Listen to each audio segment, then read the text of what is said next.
Welcome back to our deep dive on AI disaster recovery. You know, we all know that having a DR plan is absolutely essential. But here's a scary thought. What if your recovery plan actually breaks the law? That is the very tricky tightrope we are walking today. Right, so this is part 12 of our 15-part tutorial. Today we are digging into what can be a real make-or-break topic, compliance and documentation. Everything we're talking about comes from the fantastic detailed guide by Virtualization Options LLC, and we're zeroing in on a single critical challenge. How do you build a DR plan that not only works, but is also completely audit-proof? So, here's our game plan for today. First, we're going to lay out why compliance is just non-negotiable. Then, we'll get into the weeds of navigating all those regulatory requirements. After that, we'll talk practical steps for data protection, and finally, we'll cover how to build that bulletproof audit trail to prove you've done it all right. Let's jump in. First up, the compliance mandate. And let's be super clear here. For any AI system in a regulated industry, this isn't just some best practice. Nope, it is a foundational requirement, and getting it wrong has some really serious consequences. The source guide really doesn't mince words on this one. As you can see, we're not talking about a simple technical glitch here. Non-compliance is a massive business risk that can easily spiral into a legal and financial nightmare. And the fallout? Well, it's severe. We're not just talking about a little slap on the wrist. This means huge financial penalties, the very real threat of legal action, losing certifications that your business literally needs to operate. And of course, the kind of damage to your reputation that can be almost impossible to come back from. Okay, so if we want to avoid all of that bad stuff, you have to know the rule book, right? Let's get into the specific regulations that need to be on your radar, because your AI DR plan has to be perfectly tailored to the exact standards that govern your industry. Now, this is where it gets really interesting, because this slide translates those broad standards into specific, actionable items for AI disaster recovery.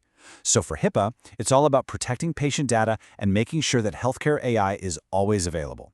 For PCI DSS, it's about keeping those fraud detection models online and all that cardholder data totally secure. And for something like FedRAMP, it's about having rigorous, documented plans for your configuration and incident response. And this is really the million-dollar question, isn't it? I mean, having a list of regulations is one thing, but actually implementing the right controls to protect the data, not just in production, but during a chaotic recovery event, that's what really counts. Which brings us perfectly to our third section, building a fortress around your data. Let's look at the practical, hands-on steps you need to take to protect it, especially when things go sideways and you're in the middle of a recovery. A compliant DR strategy really boils down to these three pillars. First, you've got to classify your data. You have to know what you're protecting. Is it PII? Is it PHI? Second, you have to enforce the same security controls everywhere, consistently. And third, you have to validate data residency. And you know what? That point is so crucial, it really deserves its own moment. This right here is a perfect example of a detail that can trip up so many people in a crisis. Your disaster recovery plan can't just spin up data at the nearest available server. If the rules say your data has to stay within a certain country or region, your DR site must be in that same location. Violating this, even during an emergency, can cause a massive compliance failure. So here's the bottom line. Your backup and DR systems can't be a security afterthought. They need the exact same level of robust controls as your production environment. That means end-to-end encryption, strict access controls based on least privilege, and comprehensive logging. Remember, your security chain is only as strong as its weakest link. And that brings us to our final critical section, proving it all. Because let's face it, a brilliant plan is pretty much worthless if you can't show an auditor how it all works. And that is where your audit trail and your documentation become your most powerful weapons. I want you to think of your documentation not as a chore, but as the official user manual for your entire compliance strategy.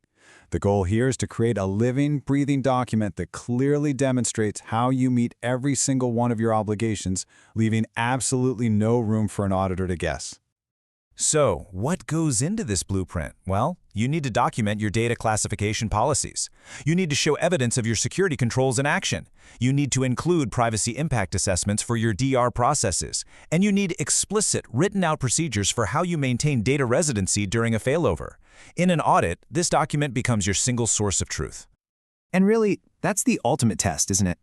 Let me leave you with this thought. If an auditor walked through your door right this second, Would your documentation give them a clear, undeniable record of your compliance?